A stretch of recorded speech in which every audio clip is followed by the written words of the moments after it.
bawat isa. So, pagpatuloy po natin ang ating pong pag-aaral ng Book of Isaiah. Para po sa ating Sunday School, pinag-aaralan po natin ang mga major prophets at inumpisahan po natin sa Book of Isaiah. At ngayon po, tayo po ay nagkakaroon po ng survey ng Book of Isaiah. Ibig sabihin po, hindi natin mapapag-aralan verse by verse ang Book of Isaiah, pero pipilitin natin po na magkaroon tayo ng pangkahalatang larawan ng bawat chapter ng Book of Isaiah. And we know na ang Book of Isaiah, ito ay nahahati sa dalawang bahagi. Yung chapter 1 hanggang chapter 35, ito ay nagpapatungkol sa mga warnings and judgment. At question, sa chapter 1 to 35, pwede ba kayong sino ang nakakatanda o nakakaalam ng mga bayan na hunusgahan ng Panginoon sa chapter 1 hanggang 35? Meron bang nakakaalala? Anyone? Sino? Una munang tanong, ano ang primarily na nation na object of judgment ng chapter 1 to 35? Israel? Or can you be more specific? Judah. Kasi ang Israel is Northern Kingdom at ang Judah ang Southern Kingdom. Tama po yun. Ang primary object of judgment and warning ng chapter 1 to 35 ang Judah, pero we know na meron pang mga bayan na i-judge ang Panginoon. Yun yung Israel na nabanggit kanina. Ano pa? Ano pang mga bayan ang object of judgment sa chapter 1 to 35? Meron pang nakakaalala?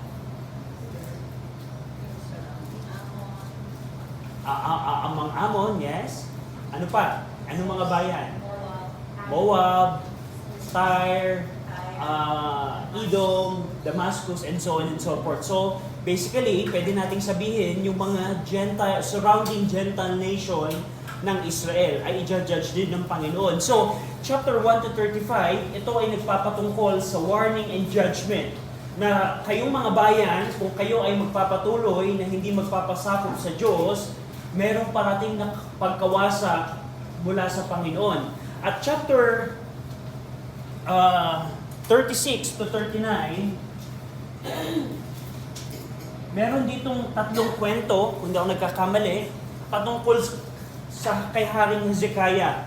Sino nakakaalala kung ano yung tatlong events na binanggit ni Isaiah sa chapter 36 to 39? Ano yung unang problema ni Hezekiah? Chapter 36 and 37. Ano yung lulusob ang Assyria? In fact, nasakop na ng Assyria ang yung bayan sa ilalim, sa south, and then threat, nasasakupin din yung Jerusalem.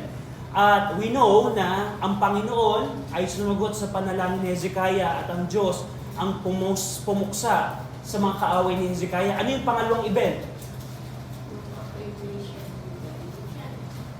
Yeah, tama po. Yung actually, yun yung ikatlo. Yung pangalawa muna. Ano yung naging pangalawang problema ni Hezekiah na nung siya'y nanalangin, ay sinagot din siya ng Panginoon? Yung health niya. Nung sinabi ni Isaiah, King, maghanda ka na kasi mamamatay ka na. Pero nanalangin si Hezekiah at binigyan siya ng 15 years. So yung pangalawa. Yung pangatlo, which is negative sa buhay ni Hezekiah. Yung treasure, yung pinakita niya to sa Babylonia na yun ay act ng alliances. So, we see that in chapter 36 and 39. Ito yung historical interlude. So, pwede natin itong sabihin narrative patungkol kay Hezekiah. Now, sa ating pong pagpapatuloy, pag-aaralan po natin ang chapter 40 hanggang 66. Chapter 40 to 66 na ito naman ay nagpapatungkol sa comfort and redemption. So kung mapapansin ninyo na bumaling ang atensyon ng Diyos, kung kanina sa chapter 1 hanggang 35, ito ay puro judgment, warning, kaparusahan, magsisi kayo, and so on and so forth. Ito naman chapter 40 to 66, dito naman yung positive side, kung saan ipapakita ng Diyos ang kanilang pagkalingan ng Diyos sa bayan ng Israel at yung pangako ng Diyos na restoration sa bayan ng Israel. Now, bigyan natin ng statistic. Base sa mga number of chapters, sa tingin ninyo, ano ang mas focus ng Diyos? Positive or negative? So, sa tingin ninyo, ang Diyos kaya ay mas pabor siya? O parang ganito ang tanong, sa scripture, ano ang mas focus ng Diyos? Yung positive or negative? Sino may sabing negative? Sino may sabing positive? So, ilan ang chapters ng Isaiah na nagpapatungkol sa negative, warning and judgment? 35. So, ilan kaya ang patungkol sa comfort? Ilan yan? 26. So, base sa book of Isaiah, we can say na pwede tayong mag-conclude 35 out of 66 puro negative. And 26 out of 66 ay positive. So, kayo nang gumawa ng conclusion. And throughout the Bible, makikita ninyo, even sa book of Deuteronomy, yung curse and blessing, mas marami ang curse na ibinigay ng Diyos sa second generation kaysa sa positive. So, anong point ko po dito? Gusto kong makita natin ang Diyos, hindi lang siya puro positive. Na ang nakakalungkot, maraming churches ngayon, pag pinag-usapan ang mga preaching sa church, puro positive. Gusto niyo bang magkaroon ng pagpapala? Gusto niyo ba ng prosperity? At never na pinag-uusapan ang kasalanan. So, meron tayong basis sa book of Isaiah na hindi lamang puro positive ang kailangang pag-usapan sa church. Kailangan din nating i-deal ang kasalanan ng tao kasi hindi dadating po ang pagpapala ng Diyos sa tao kung ang tao ay mananatili sa kasalanan. Yun po ang makita natin. Kahit ano man ang hingi nating pagpapala at blessing mula sa Panginoon, kung tayo ay mamumuhay sa kasalanan, hindi natin mararanasan ang pagpapala. At yun ay makikita natin sa book of Isaiah. Now, itong chapter 40 to 66, pwede natin itong hatiin at yun ang pag-uusapan natin ngayon, yung chapter 40 hanggang 48.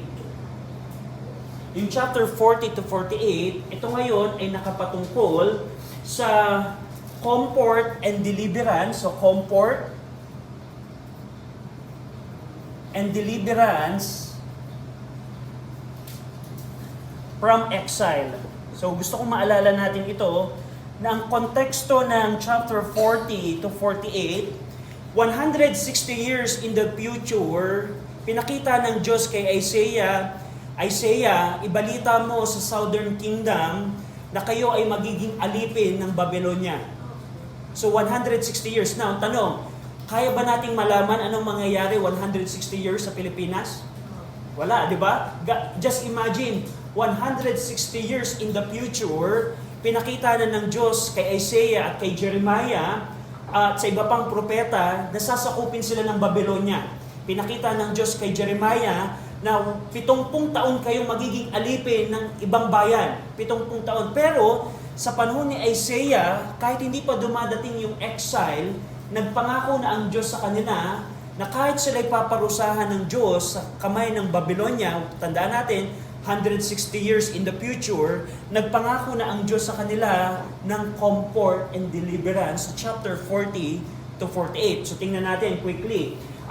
Yun ang konteksto po ng chapter 40 to 48. Ito yung comfort and deliverance mula sa Babylonia. At hindi pa ito nangyayari. 60 years in the future pa ito mangyayari. Pero tingnan ninyo, go over in Isaiah chapter 40. Isaiah chapter 40. So,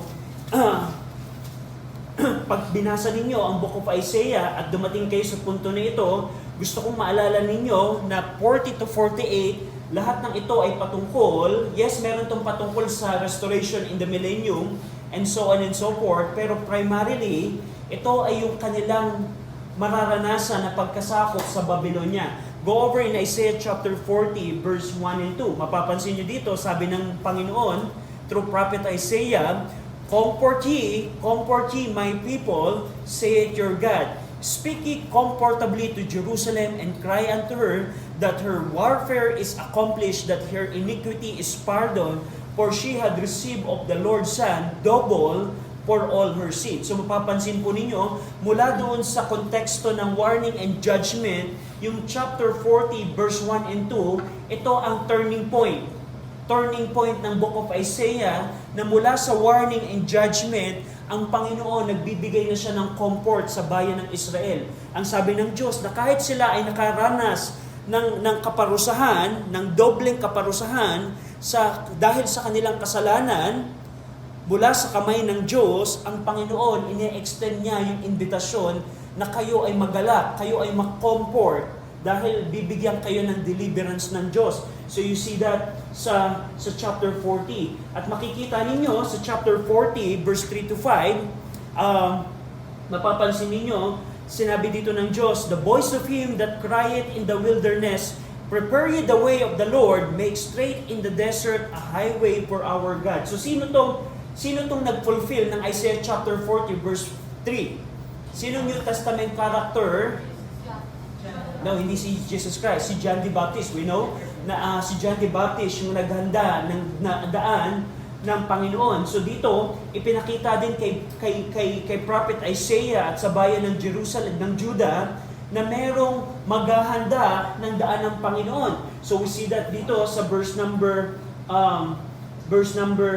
3 to 5. And mapapansin nyo din, let's see here. Go over in Isaiah chapter 44. So, tingnan natin muna yung pangkahalatang larawan ng chapter 40 to 48. Verse number, let's see here.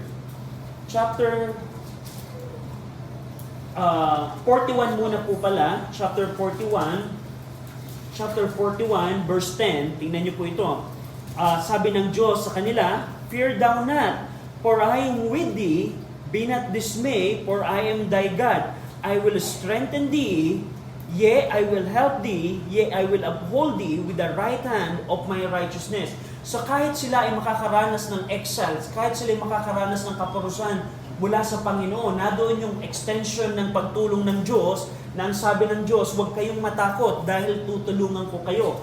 You see that? And go over in Isaiah chapter 44. Ito ang very interesting na event. Sa Isaiah chapter 44, verse number 28. Basahin natin ng sabay-sabay. Isaiah chapter 44, verse number 28. Ready? Read. "That saith of Cyrus, he is my shepherd, and shall perform all my pleasure, even saying to Jerusalem, Thou shalt be built, and to the temple, thou foundations shall be laid." Alam nyo ba na itong verse number 28, hindi pa ipinapanganak si Haring Cyrus, ay nabanggit na ng Diyos kay Isaiah na meron siyang anointed na si Cyrus. Ito pong verse number 28, ito ay 150 years, or 100 to be exact, 153 years in the making. Sinabi ng Diyos kay Isaiah sa bayan ng Judah, merong magiging hari na ang pangalan ay Cyrus, at siya ang magre-rebuild ng inyong bayan. Siya ang gagamitin ko upang ma-rebuild ang inyong bayan. Just imagine, nung panahon po na ito, hindi pa wasak ang Jerusalem.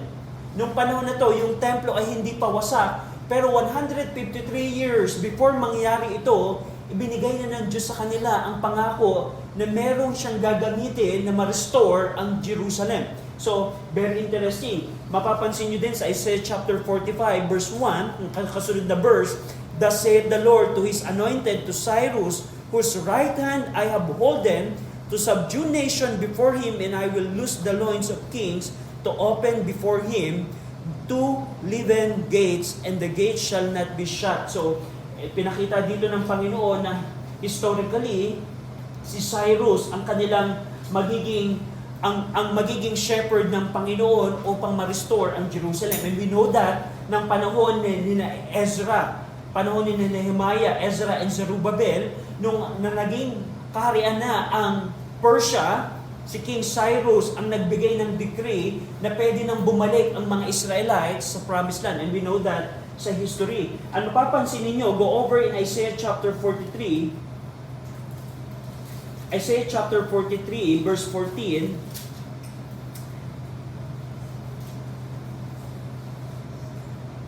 Tingnan nyo ito sa Isaiah chapter 43, verse 14. "Thus saith the Lord, your Redeemer, the Holy One of Israel, for your sake I have sent to Babylon, and I have brought down all their nobles, and the Chaldean whose crying is in the ship. 150 or 60 years in the future, binanggit na ng Diyos sa kanila, napaparusahan niya yung Babylonia sa kadahilanan, for the sake of Israel. Napansin niyo po na paparusahan ng Diyos. And go over, for example, in Isaiah chapter 43, verse 18 and 19. 18 and 19. Remember ye not the former things, neither consider the things of old? Behold, I will do a new thing, now it shall spring forth. Shall ye not know it? I will even make a way in the wilderness and rivers in the desert. Dito niyo po sa Isaiah chapter 43 makikita yung tinatawag pong New Exodus. Naalala ninyo nung panahon ni Moses? Saan umalis ang bayan ng Israel nung panahon ni Moses? Anong bayan? Bayan ng Egypt. Pero dito sa Isaiah chapter 43, ipinakita ng Diyos ang bagong Exodus ng bayan ng Israel, hindi na ngayon mula sa Egypt, kundi mula sa Babylonia. And you will see that sa chapter 40 and 48, and you will makikita ninyo yan. And isa din makikita ninyo dito, yung timeline na ipinakita dito ng Diyos in verse number 43, verse 1 and 2, verse 1 and 2, but now thus saith the Lord that created thee, O Jacob, and he that formed thee, O Israel, fear not, for I have redeemed thee, I have called thee by thy name, and thou art mine. So makikita ninyo dito kung paano ipinakita ng Diyos na ang tanging si Jehovah lamang ang makapagliligtas sa kanila. Now, gusto kong tandaan natin na yung salvation na tinutukoy dito ng Diyos ay salvation mula sa kamay ng Babylonia. Hindi pa man nila mararanasan yung Babylonian captivity kasi ito ay 100 so forth years in the future. Kasi tandaan ninyo, 700 years before Christ nag-minister si Isaiah, and then around 600 to 586 si Isaiah, nung dumating ang Babylonia, hindi pa nila nararanasan yung pagparusa ng Diyos, nagbibigay na ng comfort ang Diyos sa kanila. Makikita nyo din dito, go over for example in Isaiah 45. Isaiah chapter 45, na kahit ito ay primarily para sa bayan ng Israel, kaligtasan ng bayan ng Israel mula sa kamay ng Babylonia, mapapansin nyo din sa mga chapters po na ito na in-extend ng Diyos ang salvation sa lahat po ng bayan. Go over in Isaiah 45 verse number 22. Look unto me, Isaiah 45:22, look unto me and be ye saved, all the ends of the earth, for I am God, and there is none else. So mapapansin nyo, the Lord extend the salvation sa lahat ng tao. Go over for example, in last verse, Isaiah 48, verse 22. Isaiah 48, verse 22. Isaiah 48, verse 22, there is no peace, saith the Lord, unto the wicked. So ito po yung nagpapatungkol, pagdating po ng Millennium Kingdom, darating yung time na wala nang magiging kapayapaan sa mga wicked, and so on and so forth. So, gusto kong maalala natin, tandaan natin, na sa paningin ni Isaiah at paningin ng mga Hudyo ng panahon na ito, let's say ito ay 700 years BC, panahon ni Christ, panahon ni Isaiah, or 722. So, dumating yung captivity around 607 BC, and then nawasak ang templo 586 BC. So sorry sa malabong pagsusulat, pero gusto kong tingnan natin ito, na meron ditong span na at least 100 plus years. 100 plus years, hindi pa nila nararanasan yung pagkawasak ng Babylonia. Ito po si Isaiah, yung pinag-aaralan natin, merong span na 100 more years bago dumating yung Babylonia, pero kahit hindi pa nila ito nararanasan, ang Diyos ay nagbibigay na ng comfort sa kanila. At yung comfort na ito, kanino na ito mararanasan? Sa pagdating po ng kanilang Messiah. Remember Isaiah 40, verse 3 to 5, kung saan inanda ng Diyos yung si John the Baptist na maghahanda ng daan ng Panginoong Kristo. And we know, alam natin yung timeline kasi nangyari na to sa nakalipas. New Testament, dumating ang ating Panginoong Kristo. Let's see, 3 BC, nung pinanganak si Jesus Christ. And then, makikita natin din sa Book of Isaiah na nakita din na Isaiah yung pagkaka-establish ng Diyos ng kanyang Millennium Kingdom. Millennium Kingdom. So, dito gusto kong pansinin natin na yung Isaiah chapter 40 to 46, hindi lamang ito kaligtasan patungkol sa kanilang mangyayaring pagkawasak sa kamay ng Babylonia. Nakita din na Isaiah ang kanilang kaligtasan kapag ka si Jesus Christ, ang kanilang Messiah, ay maghahari na. So, of course, kakaiba to sa timeline na alam natin kasi we know na nung na-crucify si Jesus Christ at bago mangyari yung rapture, tribulation, and millennium kingdom, merong church age na pagitan kung saan nandito tayo, pero hindi po yun nakita ni Isaiah. So, gusto kong tingnan natin, ilagay natin yung ating mga paa sa sapatos ni Isaiah na nakita niya yung mga event na, sasakupin kami ng Babylonia. And then, ang Panginoon gagamitin niya si Cyrus upang iligtas kami. And then, ang Panginoon magbibigay sa amin ng salvation sa pamamagitan ng aming Messiah. At ang Panginoon i-restore ang aming bayan sa pamamagitan ng aming Messiah. Ganon ang nasa perspective ni Isaiah. At kung babasahin ninyo yung book of Isaiah, kailangan nating ilagay yung ating sarili sa perspective na Isaiah para maunawaan natin. Kasi medyo, kung to be honest, may mga events sa book of Isaiah, especially sa 40 to 46, na kailangan nating tanungin, ito ba ay patungkol sa event sa panahong ito o panahon ng Millennium Kingdom? So, question like that would help us. So, any question sa pangkalatang larawan ng chapter 40 to 48, merong tanong? So para hindi natin makalimutan to easily understand, ang context ng comfort and deliverance ay patungkol sa Babylonian captivity. Ito ay mangyayari pa lamang 160 so on years, pero nagbigay na ang Diyos ng comfort. So tingnan natin yung per chapter ng 40 to 48. Yung chapter 40, ito po makikita ninyo dito sa chapter 40, Isaiah chapter 40, marks the transition from judgment to comfort, kung saan si Jehovah assure His people of pardon. Pinakita ng Diyos na papatawarin ko kayo sa inyong mga kasalanan.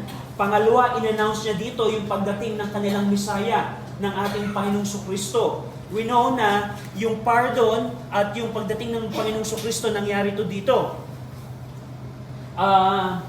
Pangatlo, makikita niyo din sa chapter 40, dito din nyo mapapansin kung paano ipinakita ng Diyos ang pagkakaiba ni Jehovah sa mga idols. So you see, for example, tingnan ninyo sa Isaiah chapter 40, verse number 21. Let's see, verse 23. Show the things that are to come hereafter, that we may know that ye are gods, do good or do evil, that we may be dismayed and behold it together. So, basically, ito pong chapter 40, I'm reading chapter 41, I'm sorry po. Let's see, Isaiah chapter 40, verse number 18, Isaiah 40, verse 18, to whom then will ye liken God? Or what likeness will you compare unto Him? The workman melted a graven image, and the goldsmith spreaded it over with gold, and cast a silver chain. He that is so impoverished,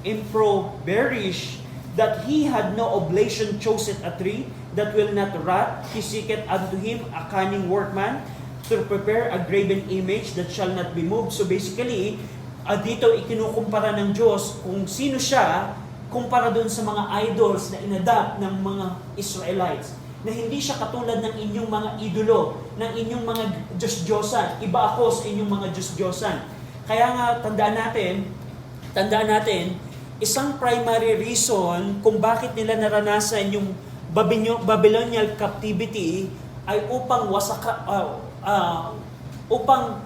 tapusin ang idolatry ng Israel. Ipinaranas ng Diyos ang Babylonian captivity sa kanila upang talikuran nila ang mga Diyos-Diyosan. At kung titingnan po ninyo historically, mula po nung naranasan ng bayan ng Israel ang Babylonian captivity hanggang sa ngayon, wala po silang naging ibang Diyos-Diyosan. Historically. Mula po nung event na ito hanggang sa ating ngayon, hindi na po sila nanambahan sa Diyos-Diyosan. Kaya dito mapapansin nyo, kinukumpara ni Jehovah ang kanyang sarili sa mga Diyos-Diyosan ng Israelites. Kasi before Babylonian captivity, nananambahan sila sa mga Diyos-Diyosan. So, you see that in chapter 40. Dito sa chapter 40, mapapansin niyo yung comfort, mapapansin niyo sa chapter 40 yung announcement na parating si Jehovah sa person ng kanilang Messiah. Mapapansin niyo din dito sa chapter 40 kung ano yung pagkakaiba ng kung paano yung word of God ay hindi lilipas. Sabi ng Panginoon sa Isaiah 40 verse 7, "The grass withereth, the flower fadeth, because the Spirit of the Lord bloweth upon it.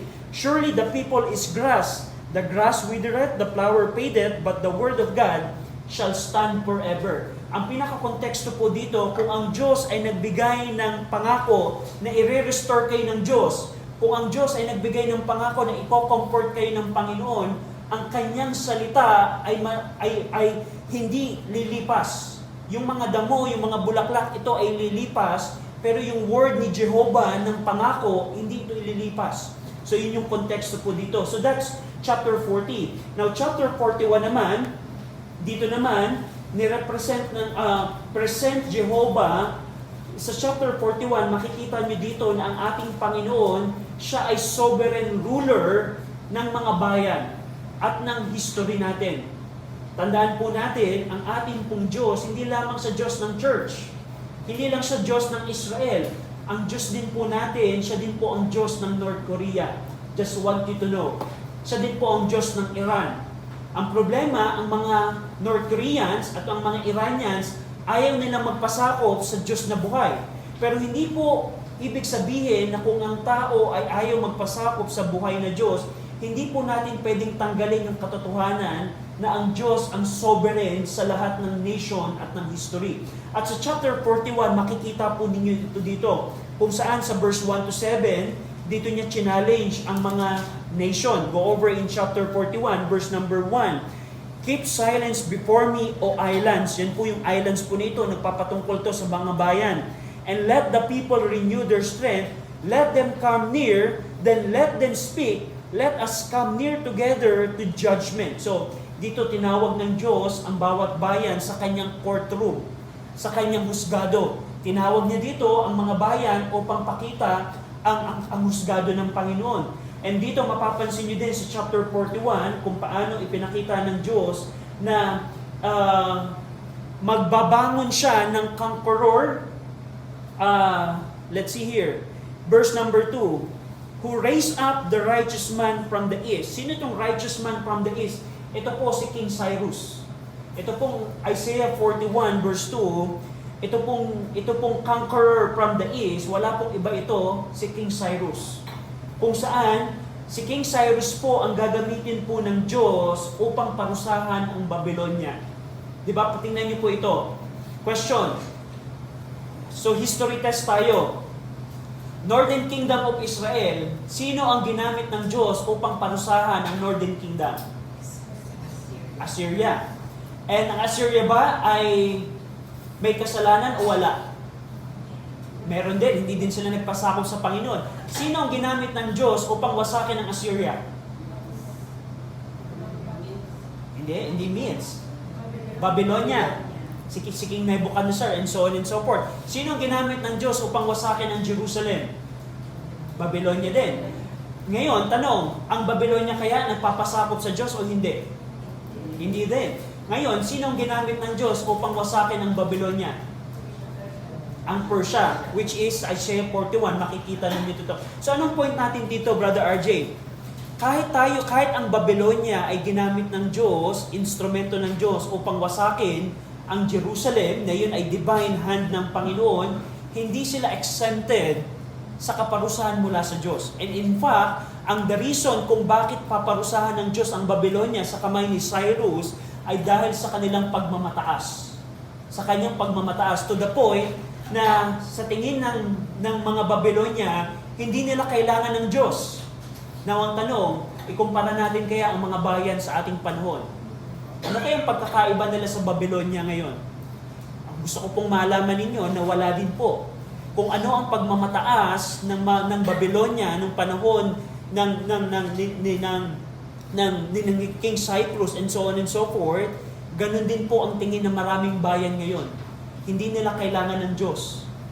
At yun ang nakakalungkot. Kung alam natin ang Book of Isaiah at hinusgahan ng Diyos ang mga bayan na ito dahil sa kanilang pagmamataas at ayaw nilang magpasakop sa Diyos, we know kung ano ang paningin ng Diyos sa mga bayan ng ating panahon.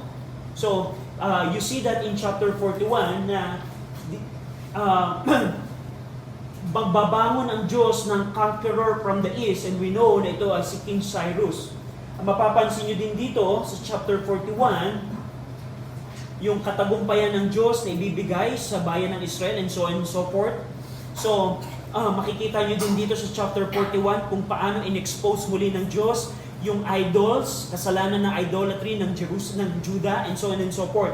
So you will see that in chapter 41. Chapter 42, dito naman, inintroduce ng Diyos ang kanyang servant. Sa chapter 42, ito ang one of the important chapter ng chapter 42, one of the important chapter ng Book of Isaiah, ang chapter 42, kasi dito niya inintroduce ang kanyang servant. Yung servant po dito, go over for example in verse number 1, chapter 42 verse 1, "Behold my servant, whom I uphold, mine elect, in whom my soul delighted. I have put my spirit upon him, he shall bring forth judgment to the Gentiles." Huwag niyo pong mapagmalian na hindi po ito si Cyrus. So hindi po ito si Cyrus. Kasi contextually, makakapapansin niyo po ito na ito po ang ating pong Panginoong Kristo. Kasi nung sa Matthew chapter 12, you can read that at home, sa Matthew chapter 12, sinabi ni Kristo na siya ang fulfillment ng Isaiah 42. In-apply ni Jesus Christ ang Isaiah 42 sa Kanya. Kasi tingnan niyo po, verse number, let's see here, yung Kanyang servant dito, binanggit dito, let's see. Verse number 7, verse number 6 po ng 42:6.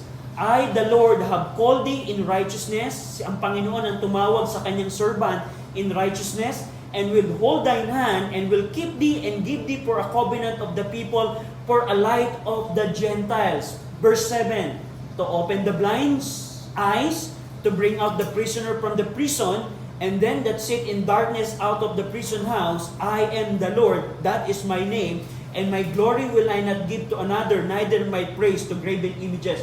And hindi po ito applicable kay Cyrus. So hindi siya ang liwanag ng mga Gentiles. Kahit siya yung conqueror from the east sa chapter 41, ito pong verse chapter 42, hindi po ito applicable kay Cyrus. And sino nag-fulfill nito? Sa New Testament, in-apply ito ni Jesus Christ sa kanyang sarili. Nung si Jesus Christ ay nagkatawang tao, nagpagaling ba siya ng mga bulag? And naggumawa ba siya ng mga miracle and so on and so forth.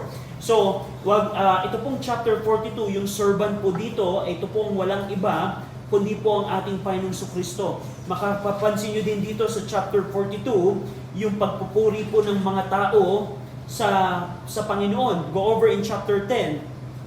Chapter 10, ito naman, chapter 42 verse 10, ito po ay meron ditong kanta na inintroduce si Isaiah. Tingnan niyo po, Isaiah chapter 42 verse 10. "Sing unto the Lord a new song, and His praise from the end of the earth. Ye that go down to the sea, and all that is therein, the isles and the inhabitants thereof." Now, itong exhortation na kayong lahat na nasa mundo, sa lahat ng panig ng mundo, umawit kayo sa Diyos ng bagong kanta. Tanong, sa timeline natin, saan ito mangyayari? Na ang lahat ng tao sa mundo ay aawit ng pagpupuri sa Diyos. Ito kaya nangyari nung time ng Babylonia? Nangyari kaya ito nung panahon ng si Jesus Christ ay dumating? Hindi pa. Alam natin ito, mangyayari ito sa Millennium Kingdom. So, gusto kong matingnan ninyo na yung timeline sa paningin ni Isaiah, may timeline ng dito, and dito. So, medyo huwag tayong malilito. Itong new song na ito ay fulfillment na mangyayari po sa Millennium Kingdom, na kung saan ang lahat po ng tao sa mundo ay aawit ng kanta sa Panginoon to worship Jesus Christ in the Millennium Temple. So you see that in chapter 42. Sa chapter 42 po, mapapansin niyo dito, yung true servant, which is ang Panginoong Kristo, yung global mission, yung pagtawag sa pagpupuri kay Jehovah, yung judgment ng Diyos, at yung pagpalya din ng bayan ng Israel. Chapter 43, ito naman ay nagpapakita sa chapter 43 na ang Panginoon ay i-redeem ang bayan ng Israel. Chapter 43 verse 1, "But now thus saith the Lord that created thee, O Jacob, and that formed thee, and he that formed thee, O Israel, fear not, for I have redeemed thee. I have called thee by thy name, thou art mine." So dito yung redemption na ginawa ng Panginoon sa kanila. Mapapansin nyo din dito na ipinakita ng Diyos sa kanila na tanging si Jehovah lamang ang makapagliligtas sa kanila. At ang deliverance na ipapakita ng Diyos sa kanila mula sa kamay ng Babylonia. Chapter 43, you will see that na magkakaroon ng a new Exodus. So itong new Exodus, ito ay term sa book of Isaiah. Bakit ito tinawag na new Exodus? Kasi yung old Exodus, ito yung Exodus from Egypt. Pero sa book of Isaiah, meron new Exodus, ito yung Exodus from Babylonia. You will see that in chapter 43. Chapter 44, in chapter 44, makikita nyo naman dito yung emphasis ng biyaya ng Panginoon sa bayan ng Israel. Tandaan po natin, pinili pong bayan ng Diyos ang Israel. The Lord elected Israel. Bakit? Kasi sa plano po ng Diyos, ang bayan po ng Israel dapat ang magiging liwanag ng buong mundo. Dinisenyo ng Diyos ang bayan ng Israel ang magtatanggap sana kay Jesus Christ sa kanyang pagdating, at ang bayan ng Israel sana ang magiging witness sa buong mundo upang makita ng mga Gentiles ang tagapagligtas ay kay si Jesus Christ. But we know this story. Hindi tinanggap ng bayan ng Israel ang Panginoong Kristo. Pero dito sa chapter 44, gusto kong makita natin dito na binanggit ng Diyos, na pinili ng Diyos ang Israel. And you see here, sa chapter 44, yung pangako ng spiritual renewal na mangyayari in the Millennium Kingdom, yung absolute uniqueness ng ating Panginoon, at yung certainty ng deliverance through King Cyrus. Nakita natin kanina yan. At dito, inulit-uli ng Diyos sa chapter 44, yung kamangmangan ng kanilang idolatry. Tingnan natin ito. At chapter 44, verse number 9. "They that make a graven image are all of them vanity, and their delectable things shall not profit, and they are their own witnesses. They see not, know not, that they may be ashamed. Who had formed a god or molten a graven image that is profitable for nothing?" So, dito kini-question ng Diyos sa kanila, anong kamangmangan ang ginagawa ninyo na sumasamba kayo sa bagay na ginawa ninyo? Ang inyo bang mga Diyos-Diyosan, siya ba ay nakakakita? Siya ba ay nakakahipo? Siya ba ay nakakakilos? Anong kamangmangan na kayo ay sumasamba sa mga inanyuang ito? So, di ba, tingnan din natin sa ating sa application. Kapag may nasunugan, sino ang nagliligtas sa sunog? Yung bang Diyos-Diyosan o yung mga tao ang magliligtas sa Diyos-Diyosan? So, ang tao ang magdadalod. Kunin natin yung si Santo Niño kasi hindi pwedeng masunog ito. At ganun yung dinil dito ng Diyos na kamangmangan ng Israelites. Na bakit ninyo sinasamba ang mga Diyos-Diyosan na yan? In fact, kayo ang bumubuhat sa mga Diyos-Diyosan ito. At dito nyo makikita yung kanilang pagiging bulag at pagiging deceive nila sa pagsamba ng Diyos-Diyosan. And you will see na dahil sa kanilang pagsamba sa mga Diyos-Diyosan, pinaranas ng Diyos sa kanila ang Babylonian captivity. And dito din sa chapter 44, makikita nyo din dito yung deliverance mula kay Cyrus. Nakita natin yung chapter 44, verse number 28, na 153 years in the making, ipinangako ng Diyos ang deliverance sa kanila. Chapter 45, so let's see here. Sa chapter 45, ipinagpatuloy po dito ng Diyos ang kanyang pagbibigay ng detalye patungkol po kay King Cyrus. Dito po sa chapter 45, diniklara po dito ng Diyos ang kanyang sovereign use of Cyrus na kanyang anointed instrument at upang magbigay ng judgment para sa Babylonia at magbigay ng deliverance para sa bayan ng Israel. You will see that in chapter 45. Mapatingnan niyo po sa verse number 1, binanggit ng Diyos na si Cyrus ang kanyang anointed. Ibig sabihin ng anointed, pinili ng Diyos. si Cyrus na maging deliverer ng bayan ng Israel. At dito din sa chapter 45, makikita po nyo dito yung preview ng Millennium Kingdom kung saan ang mga bayan ay i-acknowledge siya. You will see that in verse 22 to 25. Makikita nyo din dito na ang lahat ng tatawag sa Panginoon ay maliligtas. You will see that in chapter 45. Let's see here.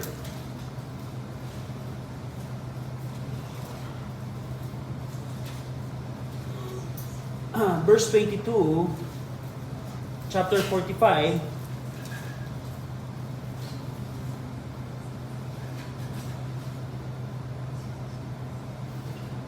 Verse number 23. Tingnan niyo po ito. I have sworn by myself, the word is gone out of my mouth in righteousness, and shall not return, that unto me every knee shall bow, and every tongue shall swear. Surely shall one say, in the Lord have I righteousness and strength, even to him shall men come, and all that are incensed against him shall be ashamed. In the Lord shall all the seed of Israel be justified, and shall glory. Ito pong mga katagang ito, never pa po itong nangyayari in the future na ang lahat ng tao ay kikilalanin si Jehovah bilang Diyos. Pumunta ka man dyan sa palengke, tanungin mo ang tao, ang Panginoon ba, si Jehovah ba ang iyong Diyos? Hindi, ang aking sarili, ang aking Diyos. Kaya nga wala ako sa church eh. And so, ang point ko dito, sa ating panahon, hindi pa nangyayari ang Isaiah 45 na kung saan ang lahat ng tuhod ay luluhod kay Jehovah at ang lahat ng dila ay mananambahan sa Kanya. Kailan mangyayari ito? Sa Millennium Kingdom. So you see that in chapter 45. So, chapter 46, tingnan natin ito. So dito naman sa chapter 46, makikita nyo uli dito yung tema na ang kanilang mga idol ay walang kwenta. Mapapansin nyo po dito sa chapter 46, verse 1 to 4, na yung burden ng kanilang mga idol. Tingnan nyo po, 46. Chapter 46, verse 1, Bel boweth down, yun po isang Diyos-Diyosan si Bel, Nebo stoopeth, their idols were unto the beast and upon the cattle, your carriages were heavy loaden, they are burdened to the weary beast. So ang pinaka-point dito ng Diyos, binubuhat ninyo at kabigatan sa inyo ang inyong mga idol. Bakit ganun? Parang baliktad yata na dapat yung idol ang bumubuhat sa inyo. Dapat yung Diyos-Diyosan ninyo ang kumakalinga sa inyo. Pero bakit kaya kayo ang kumakalinga at bumubuhat sa inyong mga Diyos-Diyosan? At dito nyo po makikita din ang kanilang kamangmangan ng kanilang pananambangan sa idolatry. Let me say this po, sa paningin po ni Isaiah at ng Diyos, ang mga taong nananambahan sa Diyos-Diyosan ay isang kamangmangan. You will see that in chapter 46. Na just imagine kung halimbawa ako, yung aking Diyos ay isang estatwa na wala namang itong ginagawa sa akin. Sa panahon ng dilubyo, kaya akong iligtas ng isang inanyuan lamang nito? Nang sinasabi ni Jehovah dito, inyong ginawang Diyos-Diyosan, may mata sila pero hindi naman sila nakakakita. May kamay sila pero nakakaibo ba ito? And so on and so forth. So, dito po sa chapter 46, in-intensify ng Diyos ang kamangmangan ng mga Israelites kasi bakit kayo nananambahan sa mga Diyos-Diyosan yan? Bakit nyo binubuhat yung mga Diyos-Diyosan nyo yan? And so on and so forth. And we can apply it in our time na isang kamangmangan ang idolatry. Ayan po ang pananaw ni Isaiah sa mga Diyos-Diyosan. Let's see here. Sa chapter 46, so you see yung idol burdens, yung kabigatan na ginagawa ng mga na meron sila dahil sa kanilang pananambahan sa mga idolo.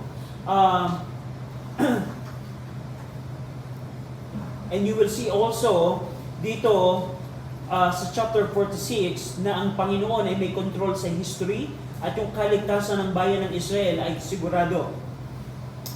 Chapter 47, so let's see, chapter 47, so dito naman makikita ninyo yung judgment na ipapataw ng Diyos sa Babylonia.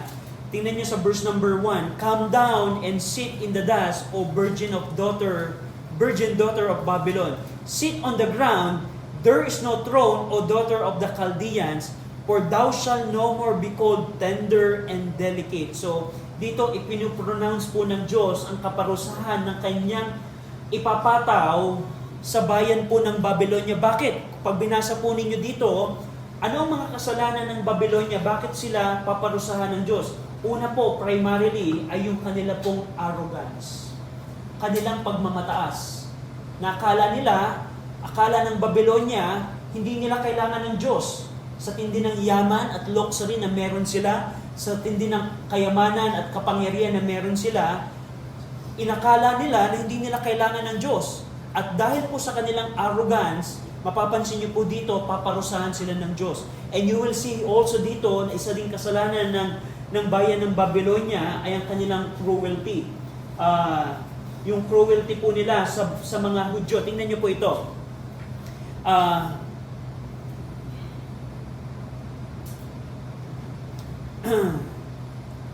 Tingnan niyo sa verse number 6. Basahin natin yung verse number 6. 47 verse 6. Ready? Read. I was wroth with my people. I have polluted mine inheritance, and given them unto thy hand. Thou didst show them no mercy. Upon the ancient hast thou very heavily laid thy yoke. So, itong very ironic. And it's quite hard to understand. Alam natin na ginamit ng Diyos ang Babylonia upang parusahan ng Jerusalem. At sinabi dito ng Panginoon, kayo Babylonia, hindi kayo nagpakita ng habag sa kanila. At dahil hindi kayo nagpakita ng habag sa mga tao ko, paparusahan kayo ng Diyos. Just imagine that, ang Diyos, ginamit ng Diyos ang Babylonia upang parusahan ang mga Israelites, pero dito sa Isaiah 47, dahil hindi sila nagbigay ng habag sa mga tao ng Diyos, ay paparusahan din sila ng Panginoon. So, bakit ganun, Brother RJ? Parang ang labo yata ng Diyos. Dito niyo po makikita na yung pong pagtrato natin sa tao, sa kapwa, ay dapat tayong magkaroon ng habag. Let's apply it like this. Kung ikaw halimbawa sundalo ka, at di ba meron tayong mga war crimes ang mga bansa ay nag-agree na hindi ka pwedeng, halimbawa, kung ako ay sundalo at meron ako nakitang sundalo ng kalaban na nagre-raise na ng white flag, at Nanay Wilma, dapat ko ba siyang patayin pa o hindi na? Pag binaril ko siya, nagbabiolate ako ng war crime at pwede ako malitis later on kasi I'm violating the war crime kasi nagsusurrender na ngayon isang kampo at papatayin ko pa siya. Anong tawag doon, Brother RJ? Yun yung cruelty. So yun yung ginawa po ng Babylonia. Yes, ginamit sila ng Diyos upang wasakin ang Jerusalem, pero hindi sila nagpakita ng habag. So ito yung point ng Diyos dito, na kahit sila naging instrument ng Diyos, sila ay paparusahan din ng Diyos. So you will see that in chapter 47. And last, and makikita nyo din pala dito sa chapter 47, yung sorcery na meron ng Babylonia, yung kanilang pagkukulang, and i-judge din sila ng Diyos dahil po dito. And last, sa chapter 48, dito po sa chapter 48, dito muli bumalik yung pag-rebuke ng Diyos sa stubborn hypocrisy ng Israel. At dito in-affirm ng Diyos ang kanyang sovereign control sa mga event na nangyayari sa kanila, including yung deliverance na ipaparanas ng Diyos sa kanila mula sa Babylonia. At dito tinawag ng Diyos ang kanyang mga tao na sundin siya upang ma-experience nila ang blessing at kapayapaan. So you will see that chapter 48. So yan po ang chapter 40 to 48. And next week, pag-aaralan po natin yung pong mga susunod na chapter, ito po yung nakasentro na sa ating pong Panginoong Kristo. Sa servant, kanina sa chapter 42, nabanggit doon yung servant ng Panginoon, pero later on sa chapter 50, 51, 52, 53, and so on, ipapakita ng Diyos sa kanila, yes, makakaranas sila ng deliverance kay Cyrus, pero wag niyong pagmalian kasi ang pinakamagbibigay sa inyo ng deliverance ay hindi si Cyrus, kundi ang inyong Messiah, which the Lord will tell in chapter 50 onward. Any question? Any question po? Meron po kayong tanong? Kung wala na, Isara po natin ang ating Sunday School sa panalangin. Ama namin Diyos, salamat Ama sa Book of Isaiah na binigyan niyo po kami ng katotohanan na kayo pala ay merong programa na maligtas Panginoon ang bayan ng Israel at hindi lamang po ito ang lahat po ng tao na tatawag po sa amin pong Panginoong Kristo. Salamat din Ama sa pagpapakita sa amin ng pananambahan sa isang Diyos-Diyosan, sa mga Diyos-Diyosan ay isa pong kamangmangan at ito po Ama ay hindi niyo po kinalulugdan. We pray Ama na tulungan niyo po kami. Salamat sa inyo pong salita na amin pong napakinggan. Pinupuri namin kayo. In Jesus' name we pray. Amen. Salamat po. Meron po tayong